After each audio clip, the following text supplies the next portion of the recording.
Welcome to another unboxing video from theplayersaid.com. My name's Alexander, and today we're taking a look at Less Than 60 Miles, which is a brand new game from Thin Red Line Games. And I'm not heard of them before. Grant got a hold of this.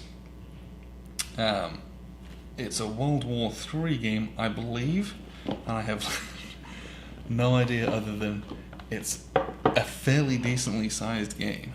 So it played using D10s, get a bag of bags, and there's a little deck of action cards here. It's a little NATO symbol action, both in English and in Russian. And you got your Russian actions as well. There's a cool map on the background there, which is nice. So, North Ag Crisis, Central Front. These are real historical pictures. Code Broken. Lucky Shot. Air Superiority. So we've got some MiGs going on there. Red Army Fraction. Spetsnaz Raid. Airstrikes. 5th Corps. Snafu. There's a whole bunch of these. Air Mobile, Deep Strike, Spec Ops, AWACS, Wild Weasel. Bunch of cards there. Not a ton, but those are nice. Alright, scenarios and designer notes. Rules of play. This rulebook is pretty big. C3 Series, Module 1, The Folder Gap. Alright, so, okay, that's not terrible though. Okay, so it is 35 pages, but this is not particularly dense text when compared to most war games. Most war games would have twice as many words on a page, at least. Just look at all the white space, and this text is fairly large in size. That being said, absolutely zero pictures. I've seen one so far. So I'll be interested. That's a lot to read. And that's just the rules. And then we have the scenarios / designer notes. This is a game where I'm probably going to read the designer notes because all this kind of Cold War gone hot, it's what were they trying to say might or might not happen. And this is confusion and disorder is like a big deal. You're trying to break the other army more than wipe them off the earth, kind of a thing. 1 minute to midnight, that's campaign 2, campaign 1, the day that never comes.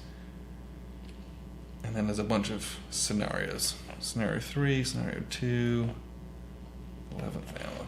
Additional scenario rules. So that's not terrible. A lot of this is a fairly chunky book, but this is text, and then it's all the different scenarios and campaigns. Okay. Have here, alright, let's start with all of this good paper. So we have, ooh, it's a chart book. So we have terrain, movement, costs, forced march, weather. And then we have postures chart. So depending on what posture you're in, affects movement, units that can do it, and a whole bunch of other stuff over here as well. Orders, same thing. What are the orders? Who can do it? How many points it costs to do that? Bombardment tables, interdiction, ground combat. This is a lot of text. The background of this is kind of a faded out map, but all of these are translucent tables. So at times it's a little bit busy where you've got small text and a lot of stuff in the background. Just something to pay attention to, that you're not misreading things, that's all. Air points, this is this is a big game. Ooh, a nuclear attack table. You don't see that very often in games. Oh snap. Okay, this is an identical one of those. So each player has one of those. Huge chart books. Okay, time track, NATO points track, Warsaw Pact points track, single-sided. OOB for the Central Front. US 5th Corps OOB. I don't think we'll need those out. I think that's just historical stuff. Combat differential, combat support, 8 points, a bunch of different modifiers based on calculations. Usually, I like this kind of thing. If I've got a little marker that says, this is our combat differential, and here's how many points I have, and then you basically come up with modifiers, because I find myself having to count and recount, so I actually like it when games do this kind of thing with a marker, so I don't have to keep looking and rechecking.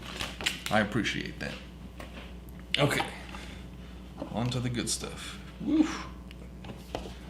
1, 2, 3, 4, 5, 6 counter sheets. There's a lot of counter sheets. And how you know this is a huge game is because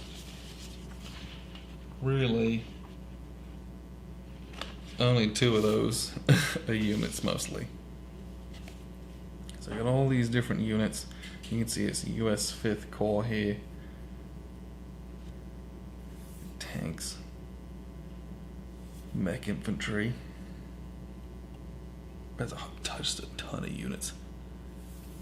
Looks like rocket artillery, self-propelled artillery, regular armor units, and then same over here. These Germans, yeah, those are Germans. Most of these don't have any kind of reduced side, and I presume that's because some of these at some point might be stat points. Not sure. I don't know. There's a lot here. Okay. These ones are the Russians. Oh, this is the Warsaw Pact. So I'm sure there's a bunch of other nations in here as well. We're going to punch these, because these are on that weird kind of a satiny finish. Like, I like the feel of these, but I couldn't tell you what it is. Alright, so these are punched. Or if we pull these out, they're very much in long lines. If we kind of bend them, we can pull them apart. They come apart decently. Oof. This is Corner Clippers Utopia right here, because you're going to have a lot of work to do clipping all these, and there's a lot of sheets of these. But yeah, they punch decently, not ripping off the sprue or anything. You're going to spend some time doing this because there's a lot of them. Nuclear counters, that's super duper cool. I mean, when I see these, that looks like strength point markers to me, but whether or not that's the case, I don't know. A bunch of posture markers. I think that's a lot of what this stuff is. Maybe? Electronic warfare. Half engaged, breakthrough. Engaged, delayed. Chem warfare. That's on the other side of the nuclear. That's not what you want to see.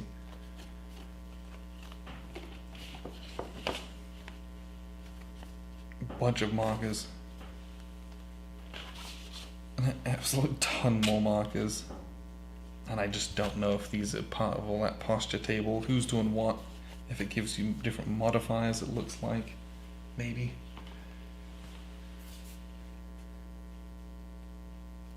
Regiment move, division refit, regiment assault, regiment defend, battalion move, brigade assault. Just a ton of markers. So you got all these Russian ones, all the NATO ones. There's a lot. That's a lot of stuff in here. The nice thing is, whilst it is only a 2-inch box, you've got space for bags and trays to get all this in once you punch everything and try to organize it. The important part of this game, I think, is the map, because usually in a game with 6 counter sheets, you end up with 6 map sheets too. But that is not the case, which I appreciate to an extent. Alright.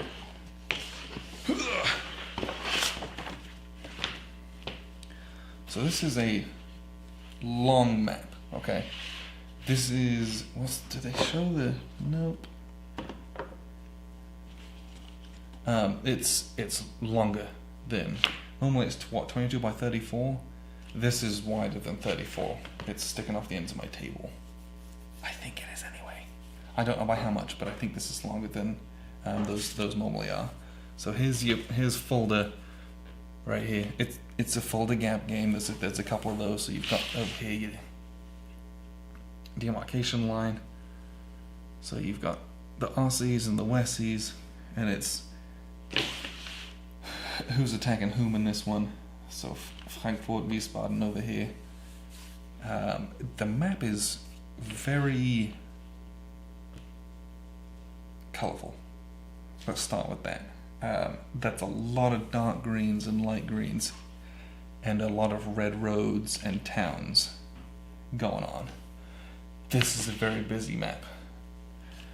I don't know if the camera's showing you that decently, but mostly all the hex numbers I can read decently.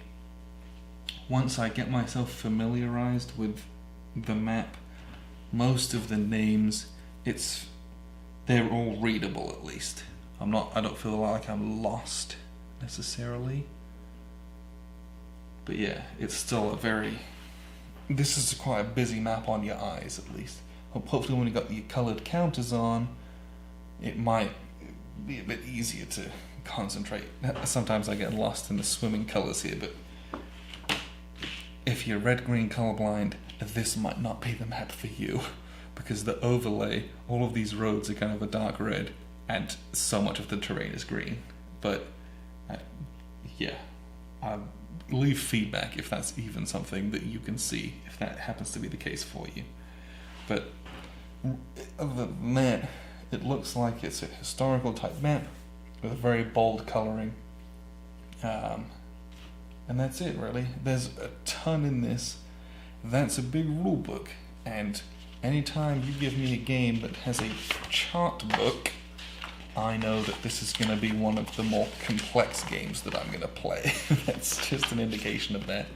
There's a lot of things to consider, it sounds like, from even force organization to issuing orders, the type of orders, who can receive those orders, how to execute those orders, can you do it based on what posture you're in. There's a lot of stuff to keep track of and consider in this one, so I think that's partly why there's a ton of counters to mark who's doing what. So it'll be interesting to see what this one is like, how it plays out. So appreciate you guys tuning in. This is, again, I think it's a brand new game from, I think, a newish company, but don't quote me on that. Less Than 60 Miles by Thin Red Line Games. Comes in a big box. The box itself, I don't know if this is just us, but the box, the lid isn't quite big enough. There's a bit of a lip, and the back of the box is just blank.